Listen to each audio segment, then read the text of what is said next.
എഴുത്തുകാരി ഇന്ദു മേനോനാണ് നമുക്കൊപ്പോൾ. ഹായ് ഇന്ദു.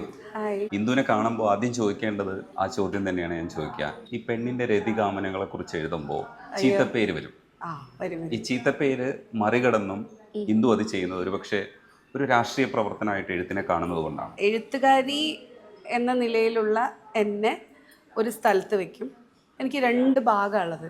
ഒന്ന് വളരെ സാധാരണയായിട്ട് നാട്ടുമ്പുറത്ത് ജീവിക്കുന്ന, നാട്ടുകാരെ പേടിക്കുന്ന, ചീത്തപ്പേര്, കുറ്റപ്പേര്, പേര് ദോഷം ഇതിനെയൊക്കെ ഭയങ്കരമായി ഭയപ്പെടുന്ന, കുറച്ചുകൂടി മുടിയൊക്കെ നീട്ടി വളർത്തി ഭയങ്കര കണ്ട ഒന്നും വിചാരിക്കുക എന്തൊരു നാട്ടുമ്പുറം വിചാരിക്കുന്ന ഒരു ജീവി. ആ നാട്ടിലുള്ള എല്ലാ അപ്പൂപ്പന്മാർക്കും അമ്മാമ്മമാർക്കും ഒക്കെ വലിയ ലവുള്ള സ്നേഹമുള്ള, അത് ഭ്രാന്ത് പിടിച്ച വേറൊരു ജീവിതം. എന്നെ അറിയുന്ന ആളുകൾ ഒരിക്കലും എൻ്റെ കഥകളോ എഴുത്തുകളോ വായിക്കുന്നില്ല. സാധാരണ മനുഷ്യർ അല്ലെങ്കിൽ എന്നെ അറിയുന്ന ആൾക്കാർ അവർ വായിച്ചാൽ തന്നെ പറയും, അയ്യേ ഇത് നമ്മുടെ കുട്ടി എഴുതിയതല്ല, അത് ആരോ എഴുതിയിട്ട് അവളുടെ പേരിൽ കൊടുത്താണോ പറയും. ഇനിയിപ്പോൾ അതല്ല, മുമ്പൊക്കെ ആണെങ്കിൽ ഞാൻ എഴുതിയ സാധനം കഴിഞ്ഞിട്ട് എന്നെ കാണുമ്പോൾ നീയാണോ എഴുതിയത്. അപ്പം അങ്ങനെയുള്ള ഒരാളെ കാണുന്ന കാഴ്ചയിലുള്ള ഒരാളും എഴുതുന്ന ആളും തമ്മിൽ വലിയ അന്തരമുണ്ട്. അവർ ഏതോ പ്രായമുള്ള ഒരു അമ്മമ്മേനൊക്കെയാണ് വിചാരിച്ചിട്ടുണ്ടായിരുന്നത്. അപ്പോൾ എനിക്ക് എന്താ വെച്ചാൽ അങ്ങനത്തെ ഒരു എഴുത്തുകാരി എന്നുള്ള ഒരു സ്പേസ് വേറെയും വ്യക്തി എന്നുള്ള സ്പേസ് വേറെയും എനിക്ക് വെക്കാൻ സാധിച്ചിട്ടുണ്ട്. അതുകൊണ്ട് മാത്രം തടി കഴിച്ചിലായി പോയതാണ്. രാഷ്ട്രീയ പ്രവർത്തനമാണോ എന്ന് ചോദിക്കുമ്പോൾ തന്നെ ഇന്ദുവിന് ഇതൊരു ആസ്വാദനമാണ്. എഴുതി പോകുമ്പോൾ കിട്ടുന്ന ഒരു ഹർഷമുണ്ട്. അത് വാക്കുകളുടെ സ്വാതന്ത്ര്യം മാത്രമല്ല, നമ്മുടെ മനസ്സിനെ നമുക്ക് അഴിച്ചുവിടാനും നമ്മൾ വിരാജിക്കാത്ത ഇടങ്ങളിൽ പോയിട്ട് വിരാജിക്കാനും ഒക്കെ ഉള്ളൊരു അവസ്ഥയുണ്ട്.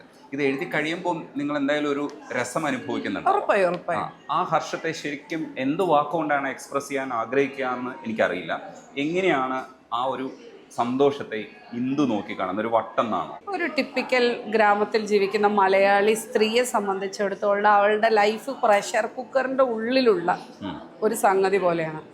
കാരണം പലതരത്തിലുള്ള റെസ്ട്രിക്ഷൻസ്, പ്രതിബന്ധങ്ങൾ, മുകളിൽ നിന്നും അമർത്താം, അടിയിൽ നിന്ന് തീയും വെച്ച് കൊടുത്തിട്ടുണ്ട്. അങ്ങനെയുള്ളതാണ്. ഏത് സമയമാണ് അവൾ പൊട്ടിത്തെറിക്കുക എന്ന് നമുക്ക് പറയാൻ പറ്റില്ല. പക്ഷെ the must be A valve അല്ലേ, ഒരു പ്രഷർ കുക്കറിൻ്റെ ഒരു വാൽവില്ലേ, അതുപോലെയാണ് എഴുത്ത്. പല സമയങ്ങളിലും നമുക്കൊരിക്കലും ആകാൻ പറ്റാത്ത, നമുക്കൊരിക്കലും ചെയ്യാൻ പറ്റാത്ത ഒക്കെ നമ്മുടെ എഴുത്തിൻ്റെ ലോകത്ത് കയറി വരാറുണ്ട്. നമ്മൾ ഇവിടെ സപ്രസ് ചെയ്ത് വെക്കുന്നതൊക്കെ അവിടെ ബേസ്റ്റ് ഔട്ട് ചെയ്യും. ഒരു സ്ഫോടനമാണെന്ന് ഞാൻ പറയാം, വിസ്ഫോടനം എന്ന് പറയാം. ആ വിസ്ഫോടനം സംഭവിച്ചു കഴിയുമ്പോൾ എന്താ വെച്ചാൽ ചോക്ലേറ്റും മാവൊക്കെ ഒഴുക്കുന്നുണ്ടോ, ഒരു സാറ്റിസ്ഫാക്ഷൻ കിട്ടൂലേ? മനസ്സിലായോ? അതുപോലെയാ എഴുത്തിൻ്റെ ഒരു ഇതും അതാണ്. എഴുത്തിൻ്റെ ഒരു ലാവ വരും നമുക്ക്. ആ ഒരു ലാവ നമുക്ക് ഇപ്പം ഈ എനിക്ക് ഭയങ്കര ഇഷ്ടമാണ്. നിങ്ങൾക്ക് ഇഷ്ടമാണെങ്കിൽ അല്ല, ഈ കൊഴുകുഴ എന്നുള്ള ചോക്ലേറ്റ് ഇങ്ങനെ കൊഴുകുഴ നോക്കാൻ എനിക്ക് ഭയങ്കര ഇഷ്ടമാണ്. അതുപോലത്തെ ഒരു ഫീലാണ്. എപ്പോഴും എൻ്റെ വാക്കുകൾ വേറിട്ട് നിൽക്കുന്ന പോലെയല്ല എനിക്ക് തോന്നാം, ഈ മുഴുമുഴാന്നാന്ന് തോന്നാം. അപ്പം അതിനൊരു സുഖമുണ്ട്, ഒരു സന്തോഷമുണ്ട്. ഈ ഇതില്ലേ നമ്മൾ ബബിൾസ് ഒക്കെ കുത്തിപ്പൊട്ടിക്കുമ്പോണ്ടാവില്ല ഒരു ആഹ്ലാദം പോലൊരു സാധനം. ഈ ഇന്ദു ഒരു വശത്ത് ഈ എല്ലാവരെയും പേടിക്കുന്ന ഒരാളാവുന്നത് പോലെ പേടിയൊന്നുമില്ല. എനിക്ക് പേടിയൊന്നുമില്ല, പേടിയേ ഇല്ല. ചെറുപ്പം മുതൽ എനിക്ക് ഭയമില്ല എന്ന് പറഞ്ഞാൽ സാധാരണ കുട്ടികൾ പേടിക്കുന്ന ഭൂതപ്രേത പിശാചുക്കളെ എനിക്ക് ഭയമേ ഇല്ല. അച്ഛൻ ഒരു ദളിത് കോളനിയുടെ ഭൂതാൻ ഗ്രാമത്തിനടുത്താണ്, അതിനുള്ളിലാണ് ജീവിച്ചിരുന്നത് എന്നുള്ളതുകൊണ്ട് തന്നെ ഒരുപാട് മനുഷ്യർ മരിക്കുമ്പോൾ അതിൻ്റെ മൂലയിൽ തന്നെയാണ് കുഴിച്ചിരുന്നത്. അപ്പം മരണത്തെക്കുറിച്ച് അധികമൊന്നും അറിയാത്ത സമയത്ത് നമ്മുടെ ഒരാൾ മരിച്ചു പോയ ഒരാൾ ആ കുഴീൻ്റെ അടിയിൽ, അപ്പോൾ അയാളോട് നമ്മൾ സംസാരിക്കും. പിന്നെ പൂക്കൾ ഏറ്റവും അധികം കിട്ടുക ഈ ശവക്കോട്ടകളിലാണ്. കാട്ടുപഴങ്ങൾ, മാങ്ങ ഇവിടുത്തെ ഒന്നും ആരും പറക്കില്ല, നമ്മൾ പോലുള്ള ചില പ്രാന്തന്മാരെ പറക്കുള്ളൂ. അപ്പോൾ അതുകൊണ്ട് തന്നെ എനിക്ക് അങ്ങനത്തെ സാധനങ്ങളെ ഭയമില്ല. മൃഗങ്ങളെ അശേഷം ഭയമില്ല. പാമ്പിനെ ഒരു ഭയമില്ല.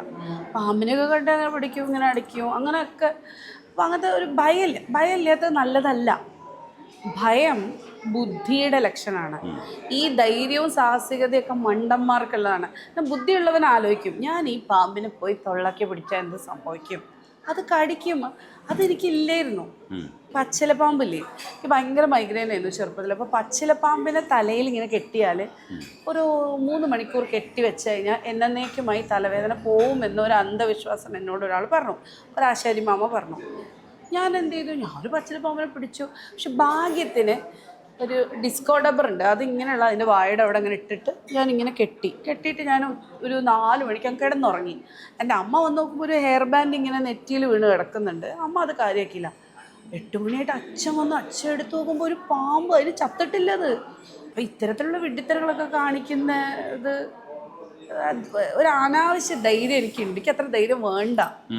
ഭയം നല്ലതാണ്, ഭയം നല്ലതാണ്. ധൈര്യത്തെക്കുറിച്ച് പറയുമ്പോഴാണ് നിങ്ങൾ ധൈര്യമായിട്ട് എഴുതുന്ന ചില വാചകങ്ങളിൽ അത്രയും ധൈര്യം നിങ്ങൾക്കുണ്ടോ എന്നുള്ളതാണ്. തൂക്കിയിട്ട ചുക്കാമണി മഹാത്മ്യത്താൽ ഈ ഭൂലോകം മുഴുവൻ ഭരിക്കാമെന്നുള്ള നാട്യമുള്ള ആണുങ്ങൾ എന്നാണ് എഴുതിയിരിക്കുന്നത്. പൊതുസമൂഹത്തിൽ എങ്ങനെ ഇതിനെയൊക്കെ നേരിടണമെന്ന് ആശങ്കപ്പെട്ട് നിൽക്കുന്ന ഒരു മനുഷ്യ സ്ത്രീ ഉള്ളിലുണ്ട്.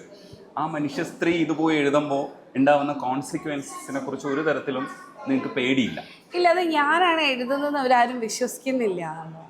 എന്നെ കണ്ടാലേ അയ്യോ ഇതവളെ എഴുതും, അത് ആ പത്രക്കാരൻ എഴുതി ചേർത്തിറക്കി. അപ്പം ഞാൻ പറയാം അതങ്ങനെ എഴുതി കണ്ട ഇത് തന്നെയാണ് പറയുന്നത്, ഭയങ്കര എഡിറ്റിംഗ് ആണ്, ഭയങ്കര അങ്ങനെയൊക്കെ പറഞ്ഞ ആൾക്കാർ ചിലപ്പോൾ വിശ്വസിക്കും. പിന്നെ ഞാൻ ജോലി ചെയ്യുന്നത് ഞാൻ പറഞ്ഞില്ലേ ഗോത്ര വിഭാഗങ്ങളുടെ ഇടയിൽ, സാധാരണ അടിസ്ഥാന വർഗത്തിൻ്റെ ഇടയിൽ, ഓർക്ക് പിന്നെ സാഹിത്യത്തിൻ്റെ വലിയ അസുഖമൊന്നുമില്ല, അതുകൊണ്ട് വായിക്കില്ല.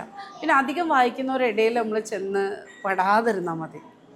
നന്നായി വായിക്കുന്നവരും എനിക്ക് പ്രശ്നമല്ല, ഒന്നും വായിക്കാത്തവരും എനിക്ക് പ്രശ്നമല്ല. അതിൻ്റെ ഇടയിൽ കൂടെ ഉള്ള ചില ആൾക്കാരാണ് എനിക്ക് പ്രശ്നം.